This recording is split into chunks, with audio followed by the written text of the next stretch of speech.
माननीय स्वास्थ्य मंत्री जी की पत्नी साल 19 और 20 में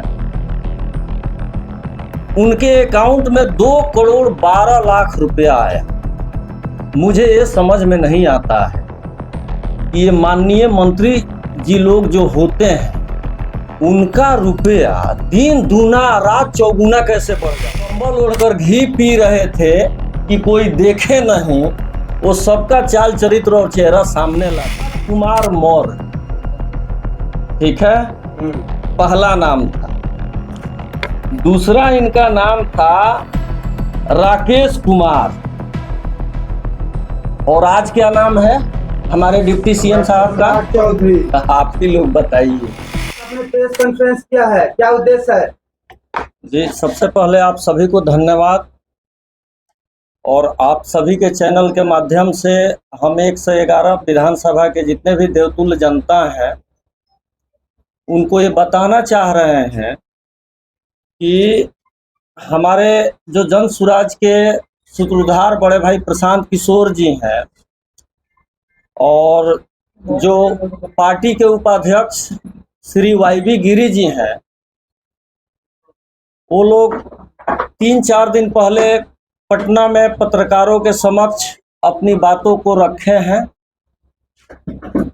वही सब बातों को हम चाह रहे हैं कि अपने विधानसभा के जन जन तक पहुंचाएं और लोगों को बताएं कि भैया जिस जंगल राज के खिलाफ आपने वोट किया, उससे भी बड़ा जंगल राज आज के तारीख में चल रहा है, जो हमारे आदरणीय जन सुराज के सूत्रधार प्रशांत किशोर जी मीडिया के समक्ष अपनी बातों को रखे हैं। सबसे पहला बात उन्होंने रखा है, जो अभी वर्तमान के प्रदेश के अध्यक्ष हैं, भाजपा के बड़े लीडर हैं, उन पर ट्रस्ट हथियाने का आरोप है। और ऐसा नहीं है कि हवा में हमारे नेता जन सुराज के सूत्रधार ऐसा कोई बात कहे हैं। सारा ऑन पेपर जो कहा गया है उनके तरफ से, वो सभी बात सच है। उसका प्रमाण आपके सामने है कि इस बात को कहे 4 दिन हो गया, लेकिन ये 4-5 नेता सामने नहीं आ रहे हैं मीडिया के। सबसे बड़ा उदाहरण इसका यही है, अगर आप साफ हैं और कोई आप पर कोई इल्जाम लगा रहा है, कोई आरोप लगा रहा है, आप सही हैं, तो आपको आकर और जनता के समक्ष अपनी बातों को रखना चाहिए। तो सबसे पहला तो ये है कि जो वर्तमान के प्रदेश अध्यक्ष हैं भाजपा के दिलीप जायसवाल जी, वो ट्रस्ट हथिया लिए। परिवार के जब लोग विरोध किए उनका, तो उसी में से एक व्यक्ति का हत्या हो गया। परिवार के लोग जब आरोप लगाए, चूंकि ये प्रभावशाली व्यक्ति हैं, तो इनके प्रभाव में आकर के वहां की पुलिस केस में लीपापोती कर दी। उस परिवार को न्याय नहीं मिल सका अब तक। और अभी वो पीड़ित परिवार जन सुराज परिवार के पास हमारे जो उपाध्यक्ष वाईबी गिरी साहब हैं उनके पास आया, आग्रह किया, तो वाईबी गिरी साहब के द्वारा हाई कोर्ट में फिर से अपील की गई है। तो ये अभी वर्तमान में जो भाजपा के अध्यक्ष हैं उनके बारे में मुझे लोगों से बताना था कि वो कैसे चाल चरित्र चेहरा के व्यक्ति हैं, ये सभी लोग जाने, इस 111 गुरियाकोठी विधानसभा की देवतुल्य जनता भी जाने। दूसरे हैं हमारे स्वास्थ्य मंत्री, जिनको यहाँ के सभी लोग जानते हैं, आप लोग भी जानते हैं, पड़ोसी ही हैं हमारे, माननीय स्वास्थ्य मंत्री श्री मंगल पांडे जी, हम लोग तो मंगल बाबा बोल देते हैं। उनसे ये अपेक्षा नहीं थी, लेकिन उन पर डाउट था मुझे भी पर्सनली तौर पे कि ये व्यक्ति कभी ना चुनाव लड़े हैं, ना कभी जनता के बीच गए हैं। ऐसा कौन सा काम करते हैं कि डायरेक्ट इनको मंत्रालय मिल जाता है, और आज के तारीख में तो 2-2 मंत्रालय है। अब आप लोग बताइए कि माननीय स्वास्थ्य मंत्री जी की पत्नी साल 19 और 20 में उनके अकाउंट में 2 करोड़ 12 लाख रुपया आया। मुझे ये समझ में नहीं आता है कि ये माननीय मंत्री जी लोग जो होते हैं उनका रुपया दिन दूना रात चौगुना कैसे बढ़ जाता है। कोई दूसरा आम व्यक्ति दिन रात मेहनत करता है तो भी परिवार को ठीक से वो चला नहीं पाता है, और ये माननीय मंत्री जी के पास ऐसा कौन सा बिजनेस है उनकी पत्नी जी के पास कि 2 साल में इनके अकाउंट में 2 करोड़ 12 लाख रुपया जमा हुआ, जिसका कोई प्रमाण उनके पास नहीं है, उनकी मैडम के पास कि वो रुपया आया कहां से। और बगल के ही है, यहाँ से 8-9 किलोमीटर उनका घर होगा। दीवान के लाल भी हैं। अरे भैया एकदम, तो वही लाल साहब की कहानी तो हम बता रहे हैं आपको, ऑन पेपर बता रहे हैं।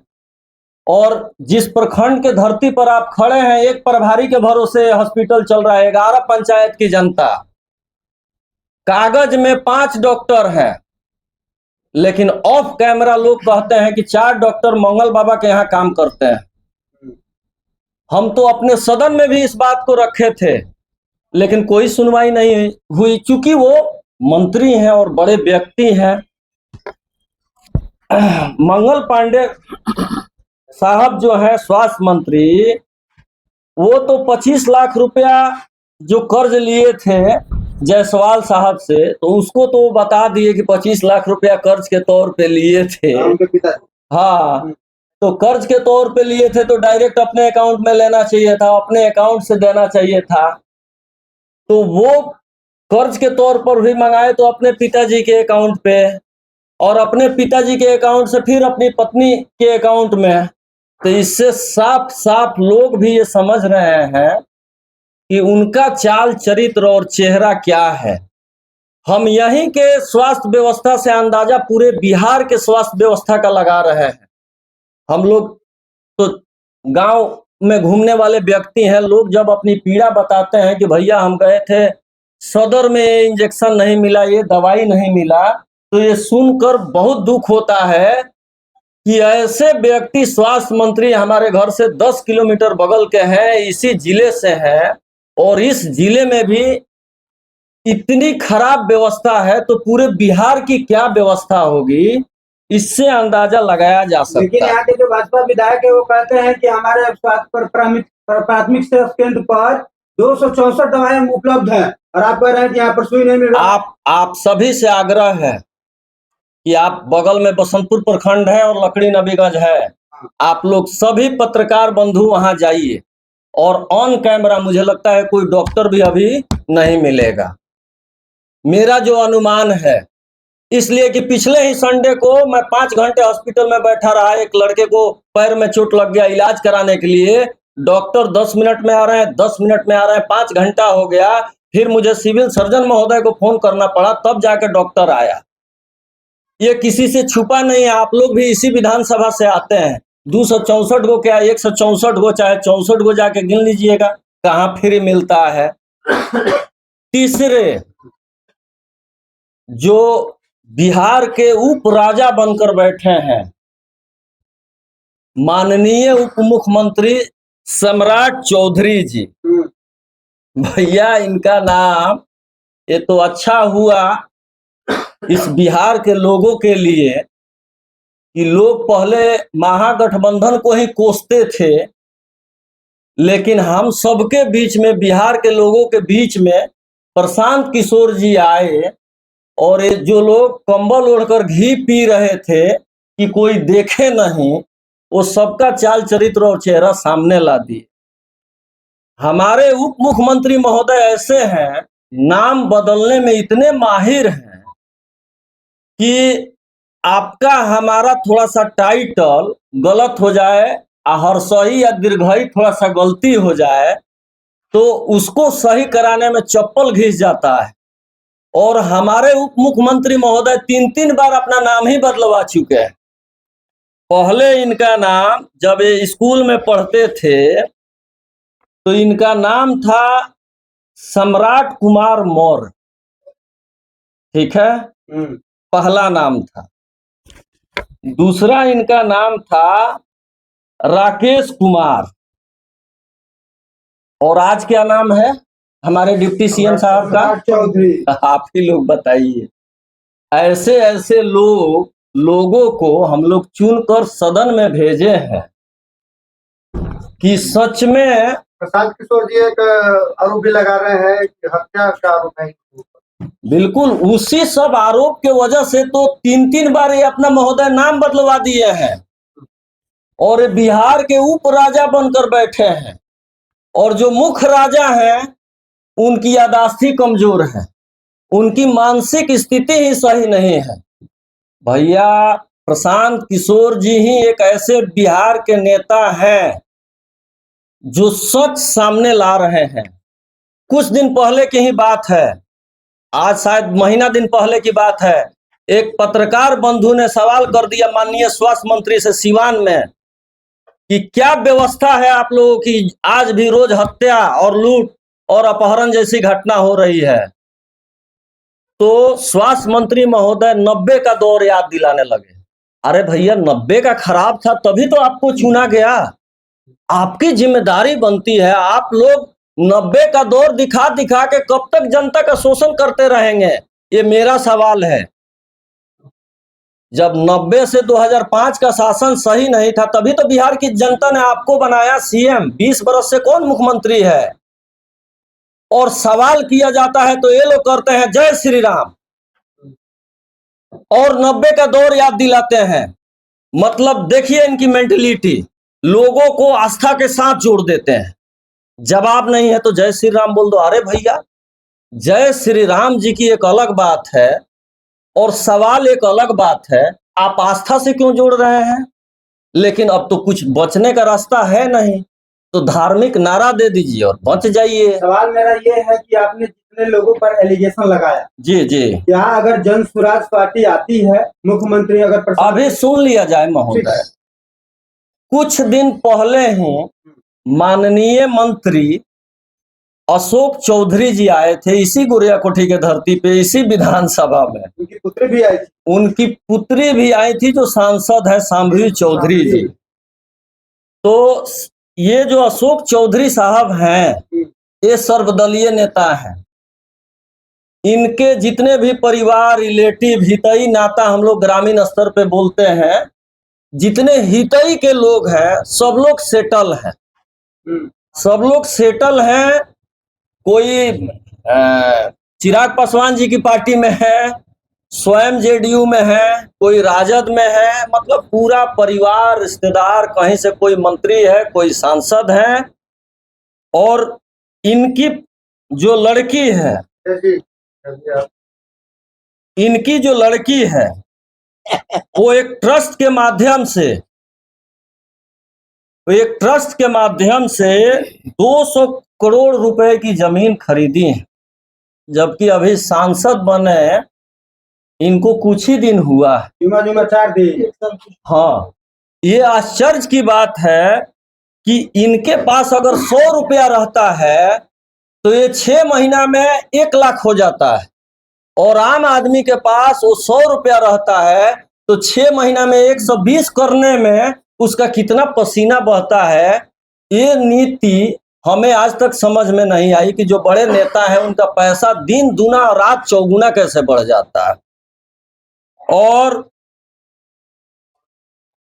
इनका जो है, ये जो सर्वदलीय नेता साहब हैं, ये अभी आए थे 200 करोड़ यहाँ पे बोल रहे थे, लेकिन मुझे जो हमारे माननीय और आदरणीय नेता श्री प्रशांत किशोर जी जो मीडिया के समक्ष अपनी बातों को रखे हैं, तो मुझे तो इस बात से ये लगता है कि कहीं ना कहीं उनके सभी कार्यों में घोटाला और घपला है, तभी ऐसे ऐसे लोगों का पैसा दिन दुना और रात चौगुना बढ़ जाता है। अब आप लोग पूछिए क्या पूछ रहे हैं, आपका क्या सवाल? सवाल मेरा ये था जी कि आप जिस तरह से एलिगेशन लगा रहे हैं पार्टी नेताओं पर, जी जी जी, क्या आपकी सरकार बनेगी तो इसका क्या गारंटी है कि आप लोग भ्रष्टाचार नहीं करेंगे? नहीं होगा महोदय। ये जो संजय जायसवाल जी हैं वो भी सांसद थे, पूर्व प्रदेश अध्यक्ष भाजपा के थे। उनकी भी हमारी सरकार बनी तो जांच होगी। 10 बरस अपने पेट्रोल पंप के सामने ओवरब्रिज नहीं बनने दिए कि हमारा धंधा ठप हो जाएगा। और आज भी पेट्रोल डीजल का जो स्लिप है, नगर निगम को अगर 2-4 लीटर या 200-400 लीटर वो देते हैं तो 800 और 1000 लीटर का स्लिप वो बनवाते हैं। कई बार वहां के नगर निगम में सदस्यों द्वारा जो बैठक होती है, उस सदन में ये सवाल किया गया कि भाई उनके ही पंप से तेल क्यों लिया जाता है। तो ये जितने भी बड़े भ्रष्टाचारी करप्शन वाले लीडर हैं, सबको जेल जाना पड़ेगा। जैसे ही जन सुराज की सरकार बनती है, सबकी जांच होगी और सभी जेल जाएंगे। कुछ लोग ये कह रहे हैं सर, नेता ही है जी, कि केजरीवाल 2 का काम कर रहे हैं। देखिए, प्रशांत किशोर साहब जो जन सुराज के सूत्रधार हैं, प्रशांत किशोर जी 3 साल से पैदल चल रहे हैं, घर घर जा रहे हैं, बिहार के एक एक लोगों से मिल रहे हैं, एक एक समस्या को जान रहे हैं। तब वो बैठकर पटना में प्रेस कॉन्फ्रेंस कर रहे हैं, उनको जानकारी मिल रही है। तो जिन पार्टियों की अपनी जमीन खिसकते हुए दिख रही है, वो लोग तो तरह तरह का आरोप लगाएंगे, केजरीवाल 2, फलाना 2, चिलाना 2। अरे भैया, अगर ये हमारा आरोप गलत है तो आज 4 दिन हो गया जन सुराज के आदरणीय सूत्रधार प्रशांत किशोर जी को आरोप लगाए, और ये 5 नेता मीडिया से दूर हैं। क्यों? आप सही हैं तो मीडिया में आकर के आप उनके बातों का जवाब दीजिए। इस बिहार की जनता जानना चाह रही है, इस गुरिया कोठी की जनता जानना चाह रही है कि भाई आप पर अगर गलत आरोप लगाया गया है तो आप क्यों नहीं मीडिया के सामने आ रहे हैं। चलिए, बहुत बहुत धन्यवाद।